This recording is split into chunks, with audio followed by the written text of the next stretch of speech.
Last week China ने rare earth metals और उनसे रिलेटेड टेक्नोलॉजीज के एक्सपोर्ट्स पर और ज्यादा कंट्रोल्स लगा दिए। ये तो आपको अभी तक पता लग गया होगा, बट क्या आपको ये पता है कि अब इंडिया ऐसे सप्लाई डिसरप्शन से बचने के लिए कुछ बड़ा प्लान कर रहा है? हाय एवरीवन, मैं हूं Gauri. In our first story today we will talk about national critical mineral stockpile launch. ये क्या है और ये इंडिया के लिए क्यों क्रूशियल है? सेकेंड स्टोरी में दिवाली के सीजन में जब गोल्ड, डायमंड्स और ज्वेलरी सेक्टर अपने आप ही फोकस में आ जाते हैं, तब एक ग्लोबल पॉलिसी मूव इस पूरे सेक्टर पर थोड़ा शैडो डाल रहा है।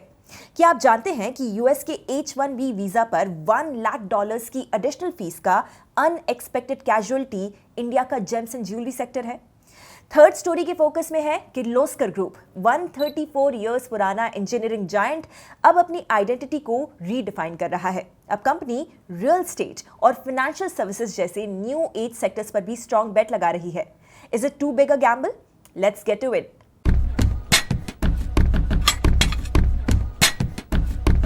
पहली स्टोरी में China has been tightening its grip on one of the most critical resources of the modern economy, rare earth elements. Electric vehicles, wind turbines, smartphones और मिलिट्री ग्रेड इलेक्ट्रॉनिक्स जैसे sectors के लिए ये काफी एसेंशियल है। अब पहले से ही चाइना का डोमिनेंस इस स्पेस में मैसिव है और अब चाइना के न्यू रूल्स के थ्रू उन्होंने लास्ट वीक ही इसके एक्सपोर्ट्स और भी ज्यादा रेगुलेट कर दिए हैं। वैसे तो ये जो मूव है पर्टिकुलरली चाइना का, वो यूएस को टारगेट करने के लिए है, बट इसका असर इंडिया पर भी होगा। रेयर अर्थ के लिए इंडिया चाइना पर हेविली डिपेंडेंट है। 2023-24 में इंडिया में चाइना से 699 टन इंपोर्ट हुआ था। इससे पहले जब अप्रैल में चाइना ने पहली बार rare earth export restrictions announce किए थे, इंडिया को एक बड़ा झटका लगा था, खास करके हमारे ऑटो इंडस्ट्री को। इसीलिए इंडियन गवर्नमेंट अब इस ग्लोबल सप्लाई फ्लक्चुएशंस का परमानेंट सोल्यूशन ढूंढना चाहती है और इसके लिए गेम प्लान भी रेडी है। नेशनल क्रिटिकल मिनरल स्टॉकपाइल एक ऐसा डेडिकेटेड प्रोग्राम है जिसका सिंगल फोकस एम है इंडिया का अपना खुद का स्ट्रेटेजिक मिनरल रिजर्व बनाना। प्लान यह है कि इनिशियली 2 मंथ का स्टॉकपाइल क्रिएट किया जाए ताकि इमरजेंसी हो या फिर सप्लाई डिसरप्शन हो, ऐसे टाइम पे डोमेस्टिक मैन्युफैक्चरर्स के पास बैकअप हो। और इंटरेस्टिंगली इसमें प्राइवेट प्लेयर्स को भी इंक्लूड करने की बात हो रही है। इंडिया के पास खुद का रेयर अर्थ ऑक्साइड के रफली 72.3 लाख टन डिपॉजिट्स हैं, जो मोस्टली कोस्टल स्टेट्स जैसे कि आंध्र प्रदेश, तमिलनाडु, केरला और ओडिशा में मिलते हैं। लेकिन यहां पर चैलेंज ये है कि हमारे पास एक्सट्रैक्शन और प्रोसेसिंग की टेक्नोलॉजी लिमिटेड है। इसीलिए अभी भी इंडिया की मेजर सप्लाई मोस्टली चाइना से इंपोर्ट होती है। गवर्नमेंट ने इसके लिए पहले भी कुछ स्ट्रॉन्ग स्टेप्स उठाए थे। एक 7300 crore rupees incentive scheme approve की गई है जिसका गोल है 5 सालों में 6000 टन रेयर अर्थ मैग्नेट्स को प्रोड्यूस करना।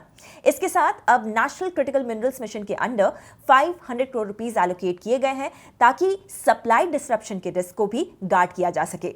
मीनवाइल माइनिंग ऑक्शंस भी अग्रेसिवली पुश किए जा रहे हैं और अब तक 55 क्रिटिकल मिनरल ब्लॉक्स ऑक्शन हो चुके हैं, जिसमें से 34 अवार्ड भी हो गए हैं और अब 6th ट्रांच ऑफ ऑक्शंस भी लॉन्च हो चुका है। तो अगर इंडिया इस अपॉर्चुनिटी को सही डायरेक्शन में कैपिटलाइज करता है in terms of domestic mining, refining and manufacturing, ecosystem building, तो हम सिर्फ सप्लाई सिक्योर ही नहीं करेंगे बल्कि क्लीन टेक रेस में भी एक स्ट्रेटेजिक एज भी गेन कर सकते हैं। दूसरी स्टोरी में दिवाली के टाइम पर जहां पर इंडिया के जेम्स एंड ज्वेलरी सेक्टर अपने फेस्टिव पीक पर होते हैं, वहीं इस बार ये इंडस्ट्री एक नहीं 2 बड़े चैलेंजेस फेस कर रही है।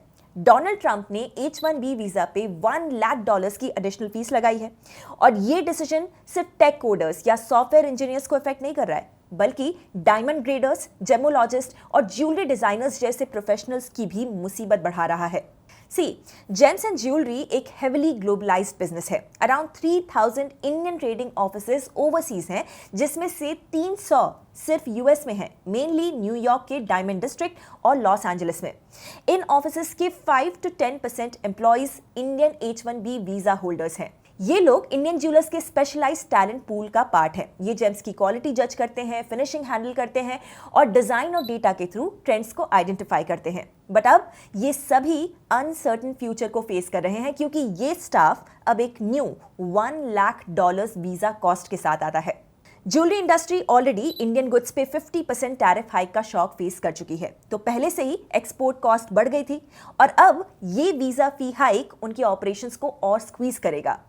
देखा जाए तो Indian James and jewellery sector globally एक मेजर प्लेयर है। इंडिया वर्ल्ड के 9 out of 10 rough diamonds cut और पॉलिश करता है। Last fiscal diamond exports alone worth $13.26 billion, जो इंडिया के टोटल ज्वेलरी एक्सपोर्ट्स का 40% से ज्यादा हिस्सा था। और ट्रम्प का ये जो मूव है सिर्फ सप्लाई साइड को ही नहीं, डिमांड साइड को भी इनडायरेक्टली हिट करता है।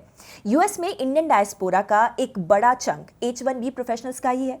ये लोग इंडियन ज्वेलरी के लॉयल बायर्स होते हैं, specially in festive and wedding seasons. अगर उनकी इनकम या जॉब सिक्योरिटी हिट होती है तो नेचुरली इंडियन ज्वेलरी डिमांड भी यूएस मार्केट में सॉफ्टन हो सकती है। तो शॉर्ट टर्म में ये अनसर्टेनिटी एक्सपोर्टर्स और ज्वेलर्स के सेंटिमेंट पे डेफिनेटली प्रेशर क्रिएट करेगी, लेकिन लॉन्ग टर्म में अगर ये कंपनीज अपने डिजाइन, टेक्नोलॉजी और सप्लाई चेन फंक्शंस इंडिया में शिफ्ट करती हैं तो इनके ऑपरेटिंग कॉस्ट्स लोअर हो सकते हैं। तीसरी स्टोरी की तरफ बढ़ते हैं। किर्लोस्कर ग्रुप का नाम डेकेड से इंजन्स, कंप्रेसर्स और मैन्युफैक्चरिंग से जुड़ा हुआ है, पर अब ये iconic legendary Indian business group अपने नेक्स्ट बिग फेज की तरफ मूव कर रहा है और इस फेज की थीम है डाइवर्सिफिकेशन। इसीलिए अब कंपनी रियल एस्टेट और फाइनेंशियल सर्विसेज जैसे न्यू एज सेक्टर्स में एंटर कर रही है और ये कोई स्मॉल पिवट नहीं है। ग्रुप का टारगेट 5 इयर्स में अपने रेवेन्यूज को 3x करके $6 बिलियन तक ले जाना है। इसके लिए इनका टोटल 6,000 करोड़ रुपीस का इन्वेस्टमेंट प्लान रेडी है, which is spread across old and new businesses. Kirloskar group traditionally Pune based है और उनके पास वहां ह्यूज मैन्युफैक्चरिंग लैंड पार्सल्स हैं। अब कंपनी एक स्ट्रेटेजिक रीस्ट्रक्चरिंग कर रही है। वो अब फैक्ट्रीज को रीलोकेट करके उन प्राइम लैंड्स को प्रीमियम रियल एस्टेट प्रोजेक्ट्स में कन्वर्ट करने का प्लान कर रही है।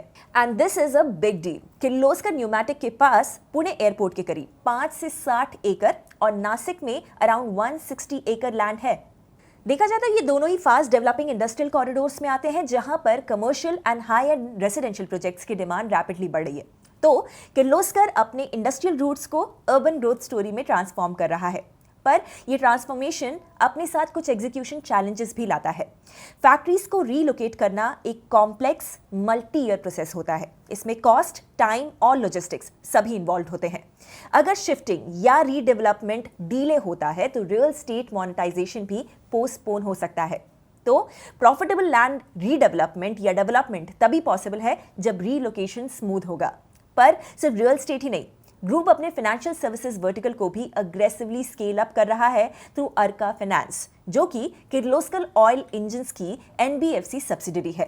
अर्का अभी तक कॉर्पोरेट और रियल एस्टेट लेंडिंग पर फोकस थी, लेकिन अब अगला फेज रिटेलाइजेशन का है। मतलब अब इनका focus pan India presence, granular book और मास रिटेल लेंडिंग पर ज्यादा होने वाला है। अब यहाँ अपॉर्चुनिटी तो मैसिव है, लेकिन साथ ही एसेट क्वालिटी रिस्क भी आएगा, क्योंकि रिटेल लोन्स ग्रैनुलर और स्मॉल टिकट होते हैं जहां पर क्रेडिट रिस्क का मैनेजमेंट क्रिटिकल हो जाता है।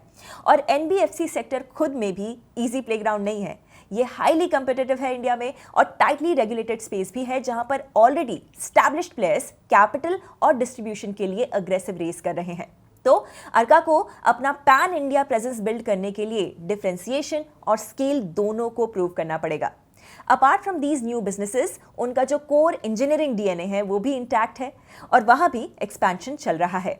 तो बेसिकली इंजीनियरिंग से लेकर फाइनेंस तक किर्लोस्कर ग्रुप एक बैलेंस्ड ग्रोथ पोर्टफोलियो क्रिएट कर रहा है। कंपनी के मैनेजमेंट का टारगेट $6 बिलियन टॉप लाइन और 15 to 17% PBT मार्जिन को अचीव करना है, और वो भी लार्जली ऑर्गेनिक ग्रोथ के through. But how well do they do it will also depend on how they manage the risks that come with the new businesses.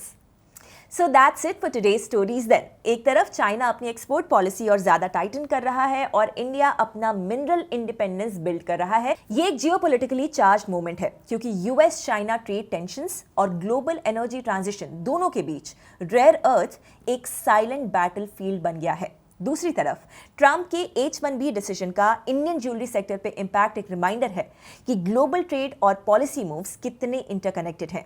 एक visa policy change और ripple effect पूरी industry में इतना deep हो सकता है कि हम एक्सपेक्ट भी नहीं कर सकते। वहीं किर्लोस्कर एक ट्रांसफॉर्मेशन फेज में है जहां पर ओल्ड वर्ल्ड मैन्युफैक्चरिंग और न्यू एज डाइवर्सिफिकेशन दोनों साथ में चल रहे हैं। अगर आपको ये मार्केट स्टोरीज का डीप डाइव पसंद आया हो तो लाइक कीजिए, शेयर कीजिए and subscribe Upstox for more such stories daily. Investment in securities market are subject to market risks. Read all the related documents carefully before investing.